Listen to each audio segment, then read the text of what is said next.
berdasarkan informasi yang sebelumnya kami terima kan Bapak V ya berencana untuk memenuhi surat panggilan kita tentang hari ini. Kami meminta untuk klarifikasi atas pelaporan yang dilakukan oleh Ibu IR yang sebelumnya. Tadinya kita menyambut baik ya, ditanggapi dengan cepat oleh Bapak IR, namun mungkin karena satu dan lain hal hari ini Bapak IR membatalkan Bapak V membatalkan pertemuan hari ini dan ditunda untuk sementara sampai minggu depan. Alasannya apa, Pak? Yang disampaikan? Belum disebutkan alasannya, tapi untuk kesiapannya beliau kemungkinan ditunda sampai ke minggu depan. Tentu kita Bapak Ana juga menghormati ya kalau memang untuk sementara waktu belum bisa hadir mengikuti agenda kita hari ini untuk klarifikasi. Tapi tentunya kami berharap Komnas Anak kalau ada perubahan untuk bisa lebih cepat, kami pastinya akan mengapresiasi ya. Karena kan jangan sampai ini berlarut-larut ya. Tentunya nanti anak yang bisa mendapat efeknya nanti untuk mentalnya. Pak, memang masalahnya seberapa besar Pak sampai langsung ditanggapi? Kalau masalah Kinara 2022 minggu lalu ya Pak masalah. Terus apa Pak? Ya, setiap laporan di kita sebetulnya ketika ada masyarakat yang mengadu ke kita ya besoknya kita langsung membuat surat panggilan untuk klarifikasi, tergantung kesiapan dari terlapor untuk memenuhi panggilan kita.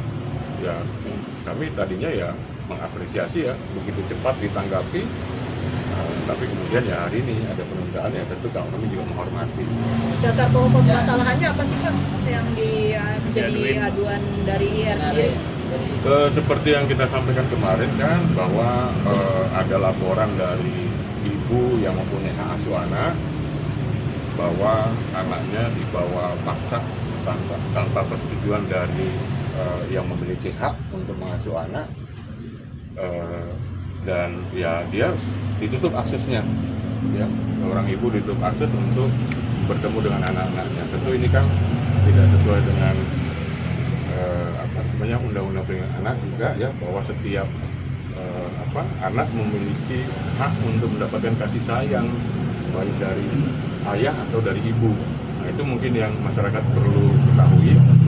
Walaupun misalnya nanti ketika misalnya ada kemungkinan untuk pengalihan hak asuh anak ke Bapak V misalnya, Bapak V juga tidak boleh menutup akses untuk ketemu dengan anaknya, ketemu dengan ibunya.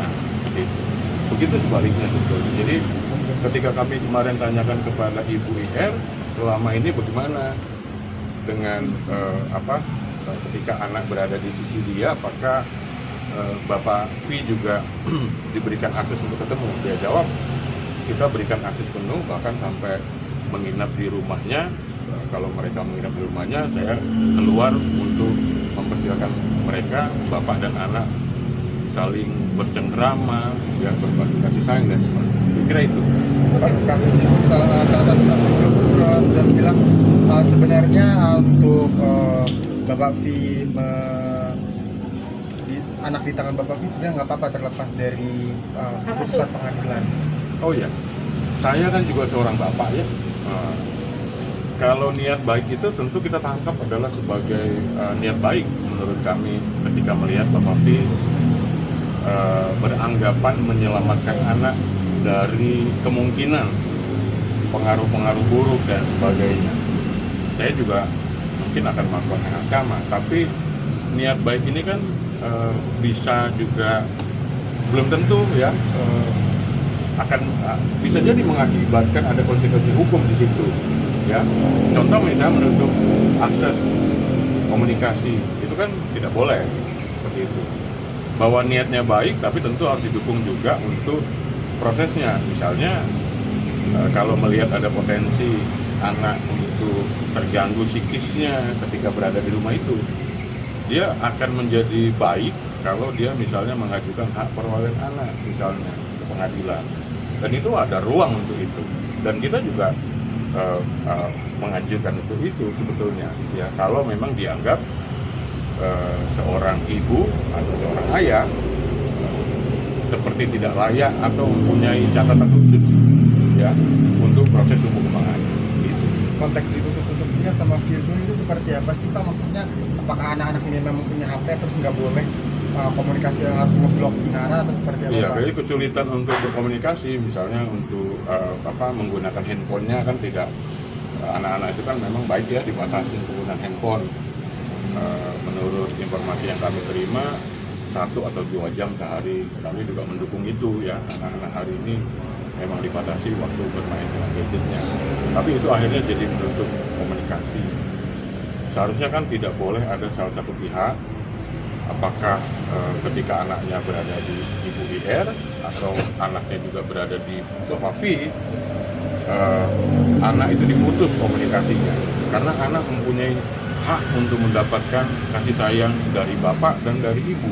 Itu yang perlu dicamkan, saya pikir itu. Oke, lagi-lagi ini berarti perselisihan antara orang tua yang sudah berpisah nih, anak menjadi korbannya gitu ya Pak. Ini harapannya seperti apa sih Pak? Betul, ya ini kan banyak kasus ya yang Komnas menandatangani. Mungkin sebelumnya juga ada yang seperti itu, yang mempunyai hak asuh tapi ternyata dibawa oleh bapak kandungnya.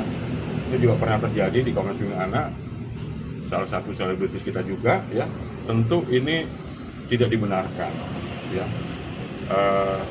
Melalui kejadian ini kita juga mengkampanyekan ya, saya pikir ketika kita boleh gagal, sekali lagi ya, boleh saja gagal kita sebagai pasangan suami istri ya. Tapi kami minta untuk janganlah gagal jadi orang tua.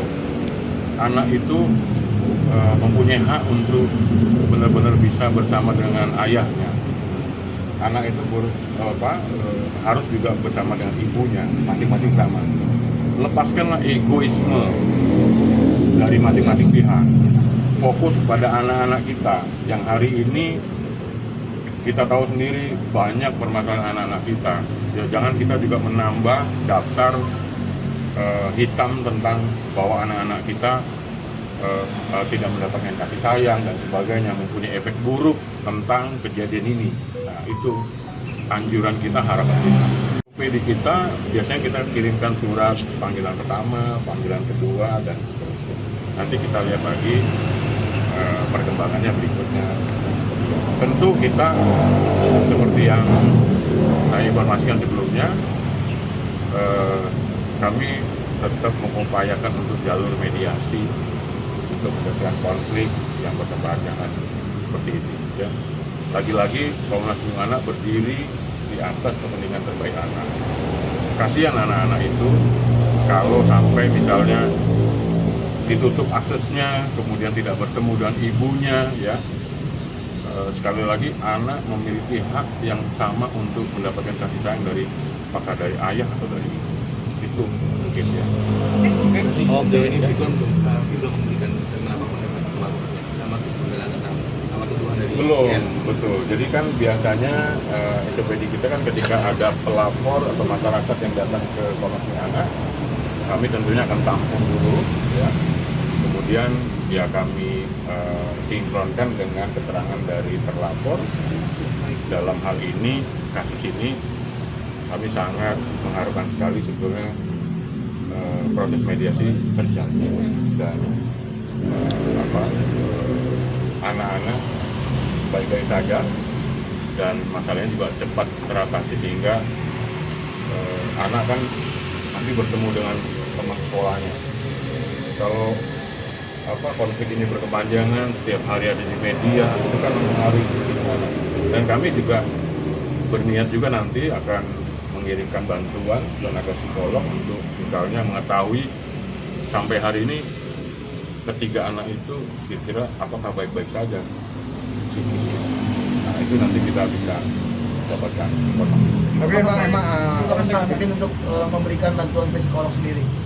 Secepatnya sebetulnya ketika tadi ada rencana sini kami mau mengutarakan itu langsung juga ke Bapak Fi untuk kita bisa sama-sama. Nah itu bentuk dari Komnas Perlindungan Anak.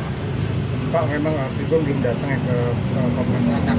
Tapi mungkin ada komunikasi singkat dengan Bapak terkait alasan kenapa Firgon menutup-nutupi Pak, langsung dari Firgon sendiri? Belum, untuk sementara belum. Mungkin nanti waktu pertemuan kita bisa mendapatkan. Oke.